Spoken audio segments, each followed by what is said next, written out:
After years of blame, I finally discovered the shocking secret that destroyed my relationship with my son. I hope I'm posting my story in the right group because I really need someone's advice regarding my situation. So I've been married to my wife Christy for quite a long time now. We have 2 children together, Robert, Diana. So Robert is the oldest and he was our only child for a while until my wife got accidentally and unexpectedly pregnant again with Diana years later. To be honest, both of us wanted only one child, but we were grateful that God had blessed us with a second one. So I love both my children equally, and I always worked hard to give them everything they ever wanted. When my wife and I had Robert, we were just 2 years into our marriage and I was beyond excited to meet my little buddy. Still remember the day he was born. My hands were shaking as I held him in my arms for the first time. I cried tears of joy realizing that he was my son. The first few months after giving birth, and out of Christy and out of hospitals a lot because of her health issues, so I spent a lot of time taking care of Robert on my own. So whenever Christy was home, I wanted her to rest as much as possible so I would never burden her with any childcare duties. Luckily for me, I own my own company, so I could do most of my meetings from home, which helped me be a full-time parent to my son while my wife recovered. Now, because Robert and I spent so much time together during his childhood, he was always close to me. I was there when he took his first steps, and when he fell off his bike while learning to ride. I taught him to play basketball, and we would spend every Sunday afternoon practicing or shooting hoops. He would snuggle up to me on the couch as we watched movies together every night. I knew he felt much closer to me than he was with Christy since my wife would sometimes complain about it. So mind you, my son was never disrespectful to his mother, but he also never spent a lot with her. Now this was mostly her fault because she never spent any one-on-one time with our son. Whenever I encouraged her to take him out for ice cream or for a drive so that they could talk, she always seemed unsure about how to connect with him and would then ask me to accompany them as well. So I am sure Robert must have felt the gap with his mother, but he never told me anything about it. Eventually, Christy got pregnant with Diana, which was unexpected. We were quite nervous she would have any health issues like she had during her first pregnancy, but the doctors assured us that there would be no complications this time. Christy had always told me how much she had wanted a mini version of her, and I guess she finally got her wish when our baby daughter was born. Diana has the exact same blue eyes as my wife and my blonde hair. With our second child, things were much easier for us. We had learned from our previous mistakes, and we did not stress as much as we did when we had Robert.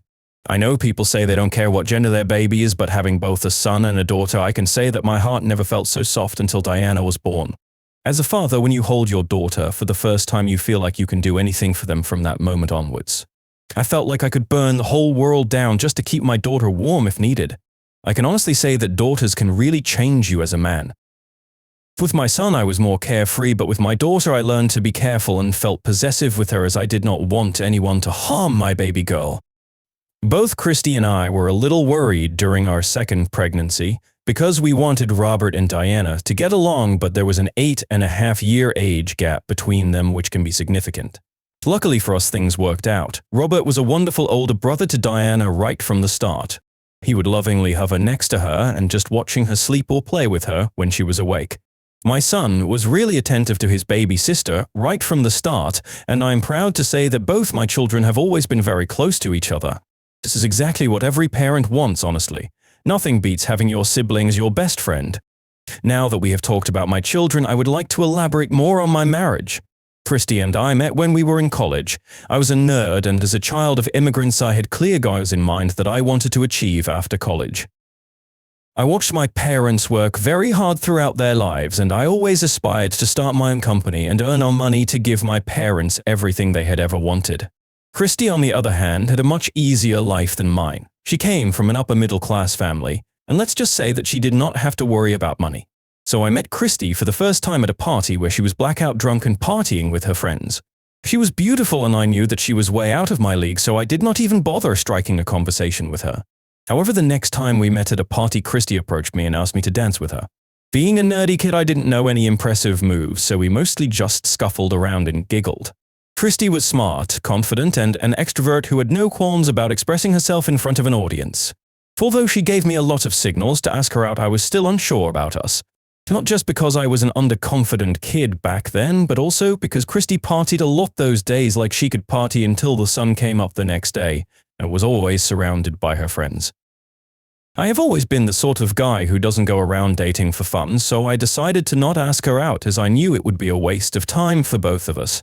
However, Christy isn't someone who can easily be ignored, and she never backs down. After the fifth time we met at a party, she finally confronted me about why I didn't want to go out with her. So I told her the truth, which she did not like at all. She told me I needed to loosen up and enjoy college life instead of wasting my days in the library. There was something about her that resonated with me. She made valid points about living life one day at a time. So recognizing our mutual attraction, I finally asked her out, and the rest is history. Christy and I have faced issues with her drinking problem, but we've never broken. I remember the first time I saw her other side was when we were all at a bar for the first time. So we had all turned 21 that year and wanted to celebrate at this cheap bar that offered 25% off drinks between 4 to p.m. Everyone was having a good time. Christy got very drunk and went to the restroom to pee. On her way back, she bumped into a server who accidentally spilled drinks on her dress. We witnessed the entire incident, and I rushed over to help my girlfriend, but before I could even reach her, Christy started screaming and pulling the server's hair. So I was stunned by the whole thing as I watched my girlfriend publicly embarrass herself by shouting cuss words at the poor server, who looked horrified and kept apologizing. In the end, the manager asked us to leave because Christy wouldn't stop causing a scene. I did my best to calm her down, but her friends kept blindly encouraging her and escalating the situation even when she was clearly in the wrong. When the manager attempted to remove us, her friends refused to leave and started threatening him loudly. So one of them even smashed the glass on the floor, which was scary. I quickly realized if this continued, the manager would involve the police. I'd never been in trouble before and wasn't about to start that night, so I settled mine and Christy's bills separately with the manager and got ready to leave. Despite my efforts to reason with Christy to leave with me, she insisted she was right and refused to leave until the server paid for her dry cleaning due to the spilled drink on her dress. Fortunately, I left in time because shortly afterwards the police were called and the entire group was arrested. They had to call their parents to bail them out. Everyone was understandably upset with me for weaseling my way out of the situation. Some even texted me calling me disloyal and saying they didn't want to invite me to their parties anymore. Honestly, I was okay with that because I didn't want to be associated with people who got into legal trouble. However, Christy was not happy with how things unfolded. She wanted me to apologize to her friends and kept insisting that we should support each other and stick together in such situations. I explained firmly that unlike her family, my parents wouldn't forgive such behavior. They would be furious if I ever needed them to bail me out of jail. Christy struggled to understand this because of her different upbringing. Eventually, she had to accept that I wasn't going to amend things with her friends, and if she wanted to spend time with them, I wouldn't be joining her. So it is exactly what happened since that incident. I never showed any interest in hanging out with her friends and did not attend any of their parties, even if Christy wanted me to come. Instead, I focused on working towards my goals and planning my career. Meanwhile, Christy and her friends continued to get into trouble with the law occasionally, but their parents had good lawyers, so nothing went on their official records. So it was only after we graduated that Christy slowly realized that the same set of friends who liked to hang out the whole day were now too busy in their own lives and would have drifting apart, wanting nothing to do with each other. So I suppose this is a normal part of adulthood, but it was a harsh reality for her to swallow. Hence, when it was time for me to move away also, as I had secured a job in another city, she made a decision to move in with me. I never expected us to move in so soon after college, but Christy was insistent that she would be an ideal roommate. She told me that moving in with me would help her focus on finding a job and being more serious about her future. However, in the first 6 months of living together, it was a struggle for me to pay both our bills and rent, as she didn't contribute financially. The only thing I asked her to do was cook, but even that seemed like too much for her. She would spend hours sitting on the sofa watching TikTok, and whenever I encouraged her to go out to the park or to the gym, she would talk about feeling depressed. It was only after I sat down and talked with her about the financial strain I was under that Christy finally understood the extent of my responsibilities. She started to apply to many places and eventually landed a job in a digital marketing company that seemed to suit her. I was relieved to have a partner contributing financially, which alleviated my money worries. However, Christy also loved splurging money as much as she earned, which wasn't a lot to begin with. She would buy perfumes and makeup every time she was bored and had a phone in her hand. I couldn't count the number of boxes that arrived at our door, all for her. This behavior raised a red flag for me because we were living together and likely heading towards marriage. I wanted who would also save for our future. While I was investing my money and saving for a house, she seemed to have no concrete plans for her financial future. However, I knew I couldn't push her to change. She needed to come to that realization on her own, so I kept quiet no matter how extravagant her purchases became. I remember once on my birthday I had saved enough money to buy a car for myself. It was a significant investment for me and I felt proud of what I had achieved. Christy was shocked to see that I had enough savings to buy a car and demanded to check my account. She couldn't believe how much money I had saved. I think seeing me make such a substantial purchase made her realize she needed to step up her financial game. She finally started talking to me about investing her money each month, which pleasantly surprised me. She stopped making unnecessary purchases and learned to save her paychecks every month. It was only after seeing this positive change in her that I finally decided to propose to her. At the time I had a stable job, but my ultimate goal was to start my own business before we started a family.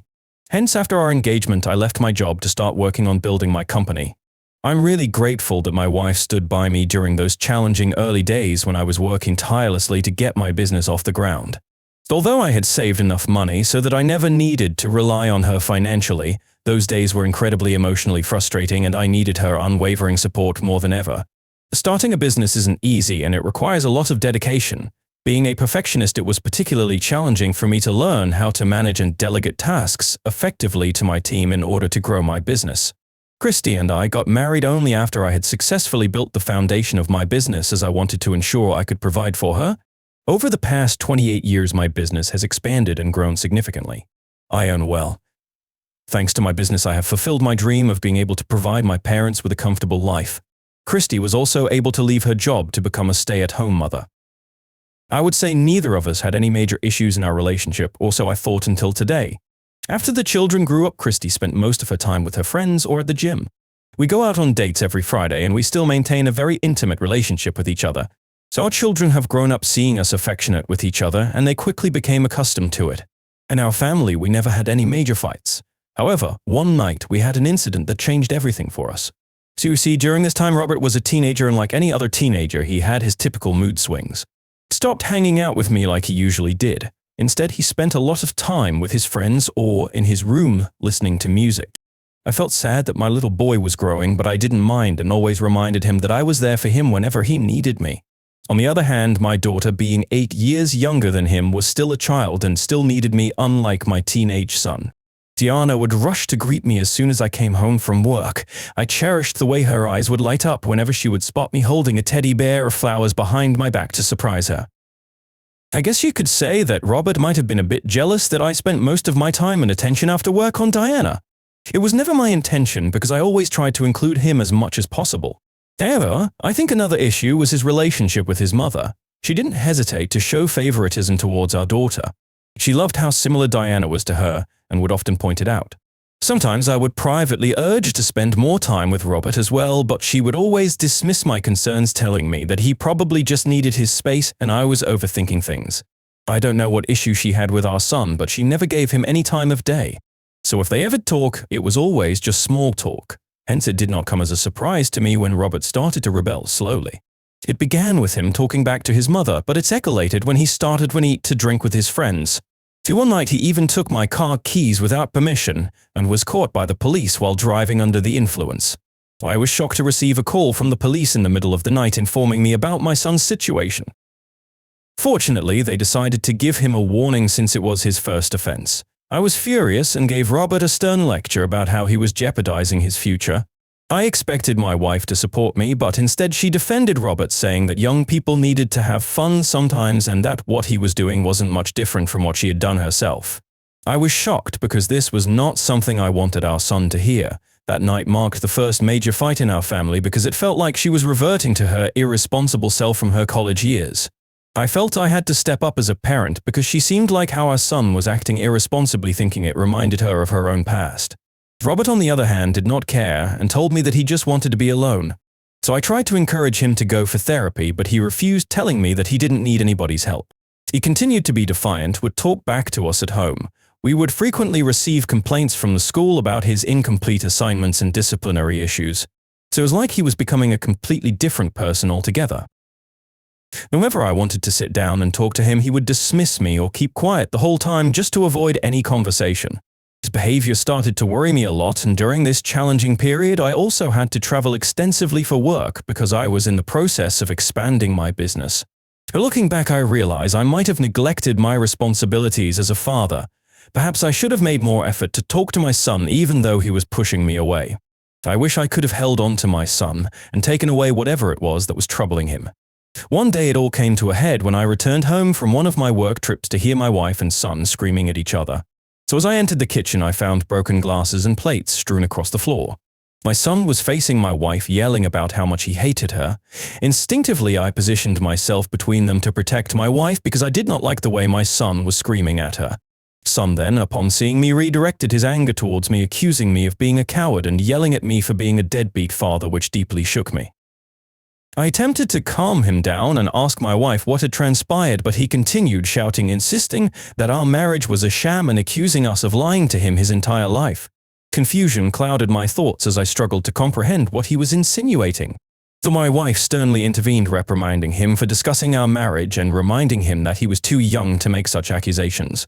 So my son argued back that he was disgusted with us and did not want to live with us anymore. I was at a loss to understand what could have triggered such a reaction, but he refused to explain himself. Frustrated by his behavior, I demanded that he apologize to his mother for the hurtful names he called her, but he scoffed at me and adamantly refused. He insisted he meant every word and expressed how sick he was of pretending that we were a perfect family. I tried to reason with him, reminding him that no family is flawless and that name-calling wouldn't solve anything. However, he lashed out and started to blame me for everything and even claimed that I didn't deserve to have children. His words cut deep and I was taken aback by what he had spoken. In a fit of anger, I did the unthinkable. Slapped my son. I deeply regretted my actions the moment my hand connected with his cheek. The room fell silent as shock registered on everyone's faces. My son staggered back, clutching his cheek in disbelief while my wife gasped audibly, her eyes wide with horror. So I had never laid a hand on my children before, and the realization of what I had done hit me like a ton of bricks. Guilt and shame flooded over me as I stepped back, unable to comprehend my own behavior. Son's stunned expression turned into a mix of anger and hurt, and I could see tears welling up in his eyes. Without a word, he ran upstairs, leaving my wife and me standing in stunned silence. She approached me and offered a half-hearted hug, murmuring that it would be okay and suggesting I apologize to him later. I stood there, my hand trembling, realizing the damage I had caused to our family. About an hour later, as I helped my wife clean up the kitchen, the doorbell rang, and before I could reach the door, my son hurried downstairs to answer it. It was his grandparents, my wife's parents, whom he had called to come and take him with them. They were already aware of the incident, and while they understood the situation, they reprimanded me for my actions.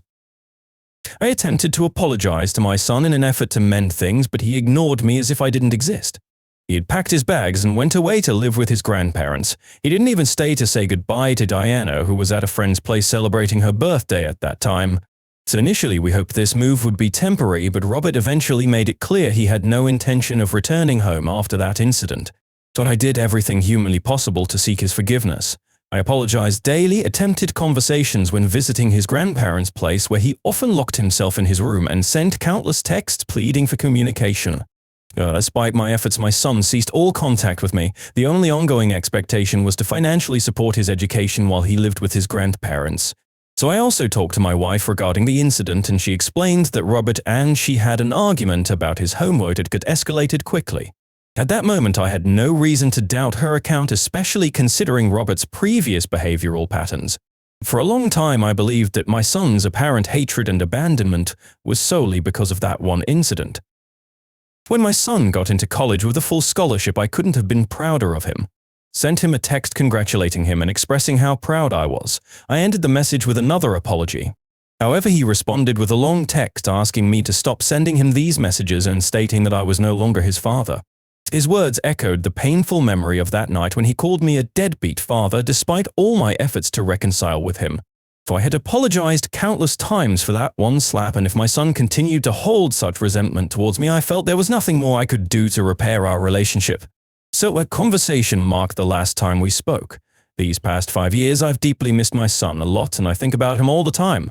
Despite no communication with me, he has maintained a steadfast relationship with our daughter. Diana sometimes updates me and my wife about our son, but mostly we avoid discussing his name because it's too painful. Diana knows about that fateful night and the incident where I slapped her brother. Although she was disappointed in me, she does understand the depth of my remorse for that action. Yesterday, on her birthday, Diana expressed her wish to spend the entire day with our son at the adventure park. I was genuinely happy for her and hoped that they would have a wonderful time together.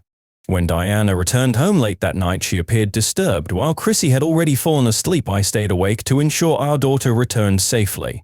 I also hoped to catch sight of our son in case he accompanied her back. When I asked her about her, Diana shook her head. Concerned, I inquired if something had happened to her. It was then that my daughter asked me if I knew the real reason why Robert had left that night. Confused, I asked her about what she meant, but she told me that Robert misses me even though he will never admit it, and he had shared something troubling with her that she found hard to believe. So I pressed her for details, but Diana suggested I should probably go through the emails my son had apparently sent me years ago.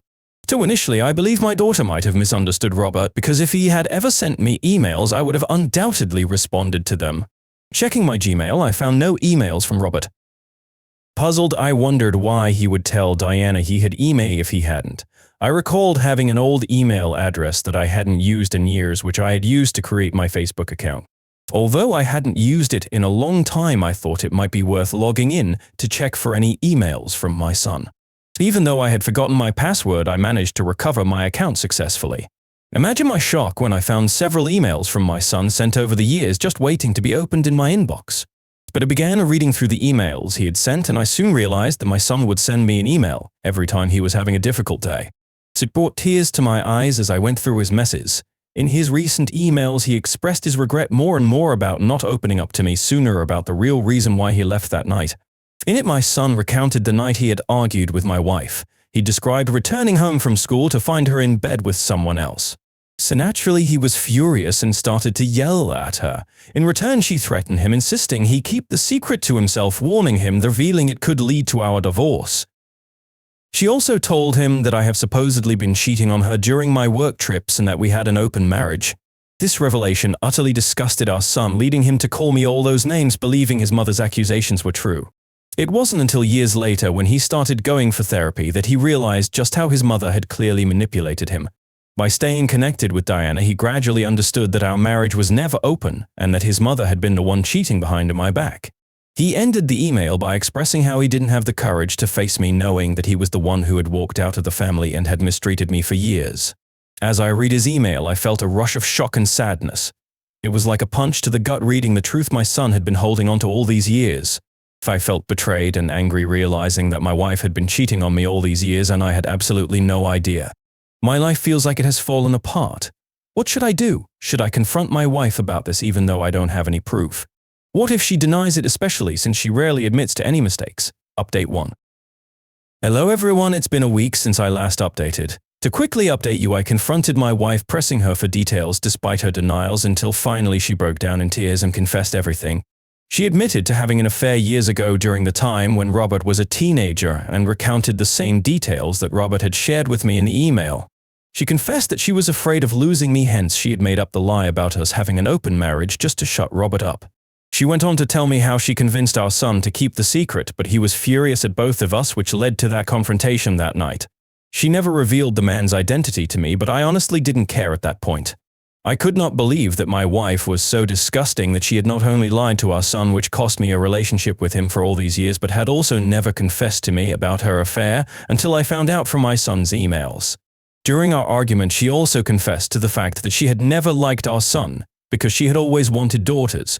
She added that this was perhaps another reason why she could never bond with him. After this, I could not even look at her face without seeing red. I had no doubts in my mind as I informed my wife that our marriage was over, and I asked her to move out immediately, despite her pleas for reconsideration. Diana seemed to already know about the affair, and after witnessing our fight, her suspicions were confirmed further. She was understandably furious with her mother and refused to talk to her. I also reached out to Robert during this week, seeking to clarify this matter further. So first, his responses were guarded, but as I broke down and expressed how much I missed him, he too became emotional. He admitted regret for leaving home that night and wished he could turn back time and apologize to me instead. So I feel terribly sorry for my son. I still can't believe how my wife manipulated the entire situation just to hide her affair. So both of my children agree with my decision to divorce my wife and want nothing to do with her. So I now finally understand why my wife never missed our son as much as I did all these years, and why she never tried to contact him after he moved out. Whenever I would bring up that night, she would always blame me for slapping him and make me feel guilty for years. I wish I knew then what I know now. I hate my wife so much. Next story, I turned down my childhood crush, now a single mom, because she rejected me when I was unattractive. Now her friends are blowing up my phone, insisting I give her a chance. I'm a 20-year-old guy who's learned that karma has a wicked sense of humor. 10 years ago, I was the awkward kid with braces and acne who couldn't get a date to save his life. Now I'm the guy with a six-figure job, a gym-honed body, and a face that finally grew into itself. Funny how life works out, isn't it? But let me tell you, success is a double-edged sword, especially when it brings the ghosts of your past knocking at your door. It all started at my high school reunion. I almost didn't go, but my best friend convinced me it would be fun to show up and casually flaunt how well I'd done for myself. Petty, maybe? Satisfying? Absolutely. Walking into that hotel ballroom was like stepping into a time machine. Same faces, same clicks, same insecurities bubbling just beneath the surface, but this time I wasn't the one feeling out of place. As I made my way through the crowd, I could feel the stares, hear the whispers. Is that really him? He got hot. It was exactly the ego boost I'd been hoping for, and then I saw her. M, my high school crush. The girl who starred in every one of my teenage fantasies, the one who rejected me so brutally in senior year that I still wince thinking about it. She was standing by the punch bowl looking, well, life hadn't been as kind to her as it had been to me. She'd gained weight, lost that sparkle in her eye, but when she saw me, her face lit up like a Christmas tree. So, my God, is that you? She squealed, rushing over. You look amazing. I plastered on my best fake smile. Hey, good to see you. She launched into small talk, asking about my life, my job, if I was seeing anyone. With each question, her eyes grew wider, her smile more flirtatious. I could practically see the wheels turning in her head. So, she said, twirling a strand of hair around her finger, I was thinking maybe we could grab coffee sometime, catch up properly.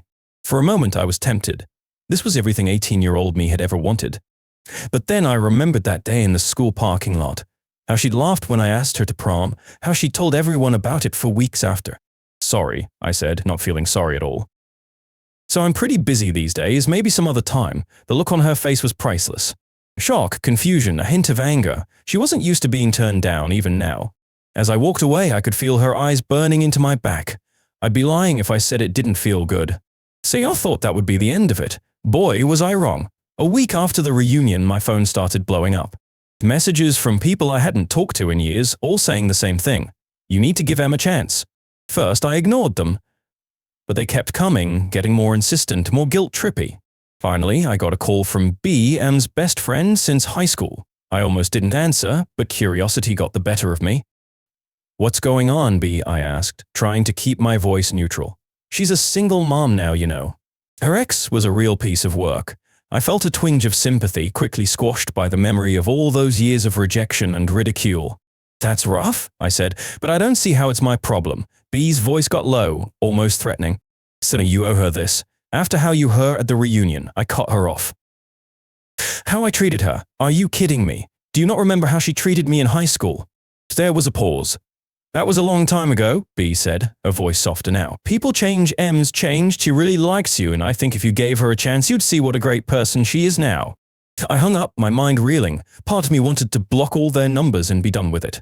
But another part, a part one wasn't proud of, was curious. What if Em had changed? What if this was my chance to finally get the girl I'd dreamed about for so long? Against my better judgment, I agreed to meet Em for coffee. The cafe was neutral territory, a place where I could hear her out without feeling too vulnerable. As I waited, I couldn't help but feel a mix of anticipation and dread. Em walked in, looking more put together than she had at the reunion. She'd clearly made an effort, and for a moment I saw a flash of the girl I'd crushed on so hard in high school. Thanks for meeting me, she said, sliding into the seat across from me. I wasn't sure you would. I shrugged. Your friends are pretty persistent. She had the grace to look embarrassed. Yeah, about that, I'm sorry. I shouldn't have involved them. I really wanted to talk to you. So we ordered our coffees, and for a while we just made small talk. She told me about her job as a teacher, about her 5-year-old son. I told her about my work in tech, carefully avoiding any mentions of my personal life. Finally, she took a deep breath. Look, I know things between us were complicated in high school, but I've grown up a lot since then. We both have, and I can't help but feel like maybe this is our second chance. You know? I studied her face, looking for any signs of insincerity, but all I saw was hope, and maybe a little desperation. So also made me uncomfortable. Em, I said slowly, I appreciate you saying that, but I don't think you understand what it's like for me back then. If you didn't just reject me, you humiliated me for years." Her face fell. "I know, and I'm so sorry. I was young and stupid, and now what?" I interrupted. "Now that I'm successful and attractive, suddenly I'm good enough for you." She flinched like I'd slapped her. "That's not fair. I told you I've changed. I'm not that shallow girl anymore." "Maybe not," I conceded. "But have you considered that maybe I've changed too? Maybe I'm not the same guy who would do anything for your attention." Tears welled up in her eyes. "So that's it? You won't even give me a chance to make it right?" I sighed, feeling a mix of frustration and pity. I'm not interested in being anyone's second choice or backup plan. You had your chance and you made your choice. I've moved on, and I think you should too." As I stood to leave, she grabbed my arm. "Please," she whispered. "My son, he needs a good male role model in his life. I need someone stable, someone I can count on. You're such a great guy now, and I know you'd be amazing with him." And there it was. The real reason behind all this. It wasn't about me or even about us. It was about what I could provide. I gently removed her hand from my arm. "I'm sorry," I said, and this time I meant it. "But I'm not the solution to your problems. Good luck, Em. I really do hope you find what you're looking for." I walked out of that cafe feeling a mix of emotions I couldn't quite name. Relief, sadness, a touch of anger. But mostly I felt free. Free from the ghost of my past, free from the what-ifs and could-have-beens. But the story doesn't end there. Oh no, that would be too simple. The next day, I woke up to find my social media accounts flooded with messages. Em had apparently told her of a version of our coffee meetup to anyone who would listen. According to her, I'd led her on, made her think we had a chance, then cruelly rejected her and her son. So my phone was ringing off the hook. Old classmates, mutual friends, even a few of my current co-workers who'd somehow gotten wind of the everyone had an opinion, and most of them weren't in my favor. "How could you be so heartless? She's a single mom, for God's sake. You think you're too good for her now." It was like being back in high school all over again, but with the roles reversed. Now, I was the bad guy, the heartbreaker, the one everyone was talking about. I tried to ignore it at first, but it was impossible. The messages kept coming, each one more accusatory than the last. My boss even pulled me aside at work, concerned about how this scandal might affect the company's image. It all came to a head when Em's brother showed up at my apartment. I hadn't even known she had a brother, but there he was, 6 feet of muscle and righteous anger, pounding on my door at 11 p.m. "Open up, you coward," he shouted. "So we need to talk about how you treated my sister." I considered calling the cops, but I knew that would only escalate things. So against my better judgment, I opened the door. "Look," I started, trying to keep my voice calm. "So I know what Em told you, but I didn't get to finish." His fist connected with my jaw, sending me stumbling backward. Pain exploded through my face, and I tasted blood. "That's for breaking my sister's heart," he snarled. Straightened up, my own anger finally boiling over. "Your sister," I spat, feeling the split in my lip. "Sister is the one who's been spreading lies about me. Your sister is the one who rejected and humiliated me for years in high school. Your sister is the one who only showed interest in me when she realized I could be useful to her." He blinked, clearly not expecting this outburst. "What are you talking about?" So I told him. Everything. The years of unrequited crush, the public rejection, the rumors she'd spread about me, and then the reunion, the sudden interest, the coffee shop revelation. As I talked, I could see the fight draining out of him. By the time I finished, he was slumped against the doorframe, looking shell-shocked. I had no idea," he mumbled. "She never told me any of that." "Of course she didn't," I said bitterly. "It didn't fit her narrative of being the victim." He ran a hand over his face, suddenly looking very tired. "Man, I'm sorry. I shouldn't have. I thought," I nodded, gingerly touching my split lip. "Yeah, I get it. You were protecting your sister. I probably would have done the same thing in your shoes." So we stood there in awkward silence for a moment, neither quite sure what to do next. Finally, he straightened up. "Look, I'll talk to Em, try to get her to stop all this, whatever it is she's doing, and I'll set the record straight with anyone who'll listen." I nodded, grateful but wary. "Thanks, I appreciate that." As he turned to leave, he paused. "For what it's worth," he said, "not quite meeting my eyes, I think you dodged a bullet. She's got a lot of issues she needs to work through, and it's not fair for her to put that on you." After he left, I sat on my couch for a long time, icing my jaw and thinking about high school, about the reunion, about how easy it is to fall back into old patterns and expectations. The next day, I woke up to a very different kind of message flood. Apparently, Em's brother had been true to his word. People were apologizing, retracting their accusations, some even praising me for how I'd handled the situation. Em herself sent me a long, rambling message, half apology, half justification. I read it once, then deleted it without responding. Some bridges once burned can't be rebuilt, and honestly, I was okay with that. In the weeks that followed, life slowly returned to normal. The drama died down, people moved on to the next bit of gossip. But I was changed. I'd faced my past, stood my ground, and come out stronger for it.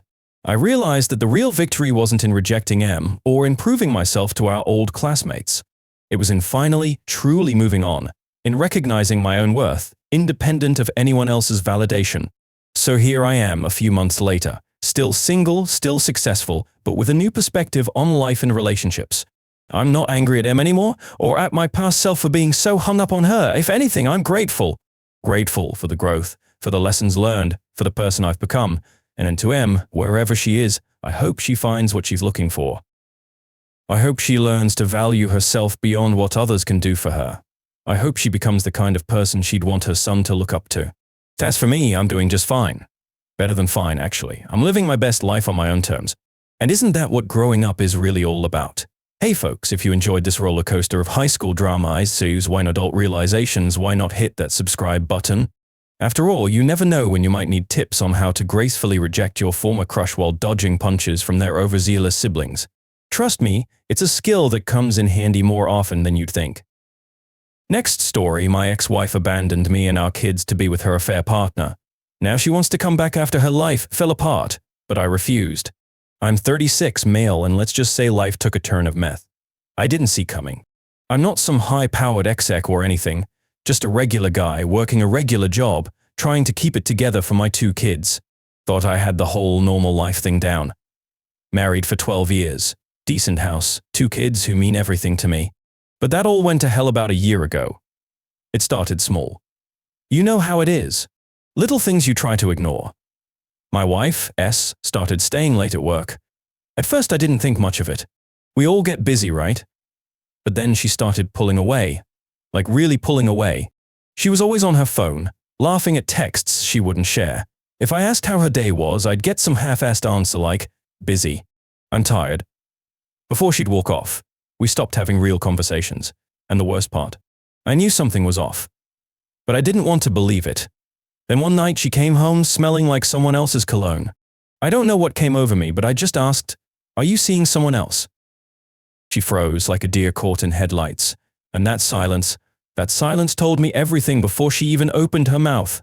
"Yeah," she finally said. "There is someone. I don't know what I expected, but it wasn't her being so casual about it. She told me she met some guy at work, and things just happened. Said she wasn't happy with me anymore, hadn't been for a while, and she was leaving. Leaving me, leaving the kids, all to be with him. I felt like I'd been hit by a truck. 12 years gone just like that. But she didn't care. She didn't even cry. Didn't seem the least bit sorry. Just packed a bag and left the next morning. She didn't even look at our kids. Didn't say goodbye. Just left. I had to figure out how to tell our kids why their mom wasn't coming home. How do you explain that to a 10-year-old? My daughter asked, "Did we do something wrong?" I had to sit there looking into her eyes and say, "No, sweetheart, this isn't your fault." But you know what? I wasn't even sure I believed that myself. How the hell could a mother just abandon her kids? Months went by and she barely contacted us. She was off living her new life with this guy while I was here, holding everything together. Trying to keep our family from falling apart. My son stopped asking about her after a while. My daughter, she still waited for a text or a call that never came. Then one day, out of the blue, S showed up at my door. She looked like shit. Makeup smudged. Hair a mess. Eyes red and puffy. "I made a mistake," she said.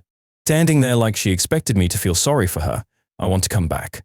I stared at her, trying to wrap my head around what she was saying. This woman who left me and her kids without a second thought now wanted to come back because her little fantasy life went to crap. Was she kidding me? "You left," I said, keeping my voice as calm as I could, though I was boiling inside. "You walked out on us on your kids." She started crying, acting like I should just forget everything. "I didn't mean for things to get this bad. I wasn't thinking. Please, I want to come home." I couldn't believe it. "You didn't mean for it to get this bad. What did you think would happen when you left? So what did you think would happen to your kids?" She tried to play the victim, saying I was confused. So I wasn't happy, but I see things clearly now. I miss the kids. I miss you. I laughed. So I actually laughed. The nerve of this woman. "So do you miss us? You didn't even call. You didn't even give a shit. Now your life falls apart and suddenly you want to come back." "No, that's not how this works." She wiped her tears, then turned cold. Real cold? "You're being selfish. You can't handle raising them on your own. They need me." I just stared at her. "She's serious. Where were you when they needed you 6 months ago? Where were you when they were crying for their mom? Do you think you can just show up and everything will be fine? No, you left. You don't get to just come back when it's convenient for you. That's when she snapped. You think you're some kind of hero? You're not? You can't do this alone. You'll fail, and when you do, I'll be right here. Don't think for a second you can keep them from me. So I wanted to yell, scream, throw something, but I didn't. Instead I said, you want to see the kids? Are you going to have to earn it? You don't just get to walk back into their lives after abandoning them. Face twisted into this nasty scowl. You're making a mistake. You're all going to regret this. And with that, she stormed off, slamming the door so hard the pictures on the wall shook. So I stood there for a while, trying to breathe, trying to calm down. I couldn't believe the entitlement, the sheer audacity of her thinking she could come back. Like nothing happened. Like we were all just waiting for her to get tired of her little fling and come home. That night I sat the kids down and told them their mom had come by. My daughter's eyes widened, like she was hoping her mom was back for good. Is she coming home? She asked, voice small. No, I said, and I could see the relief wash over her face. It broke my heart. After that, S kept texting, trying different tactics. Apologies, promises to change, therapy offers, you name it. She tried it. But I wasn't having it. I wasn't putting my kids through that again. Then came the custody threat. She filed for joint custody, probably thinking she could force her way back into their lives. That she could use the courts to get what she wanted. So I lawyered up, ready to fight. No way in hell was I letting her do this. But the day before our court date, she showed up at the house again. This time she looked desperate. I can't afford a lawyer, she said, voice shaky. Can we just work something out? I almost laughed again. No, we're going to court. I'm not working anything out with you. Her face fell and she left without another word. She didn't show up for the hearing. So my lawyer told me she dropped the case. Just like that, she was gone again. It's been a few months since all that. S hasn't tried to contact me or the kids again. And honestly, good riddance. We're doing fine without her. Better even. The kids have adjusted, and while they'll never forget what she did, they don't ask about her anymore. They're learning to live without a mother who walked out on them, and I'm learning to live without the woman I thought I knew. Sometimes, late at night, I catch myself thinking about her, wondering how she could have thrown everything away like that. So then I remember that day on the porch, the way she tried to manipulate me, the way she tried to act like she had any right to come back after all the damage she caused. So yeah, I'll raise these kids on my own if I have to, and I'll make damn sure they know they were never the problem. So it was her. It was always her, and if you've watched this far, maybe hit subscribe. Hell, if I survive this, you never know what's next. Might have more crazy stories to share down the line.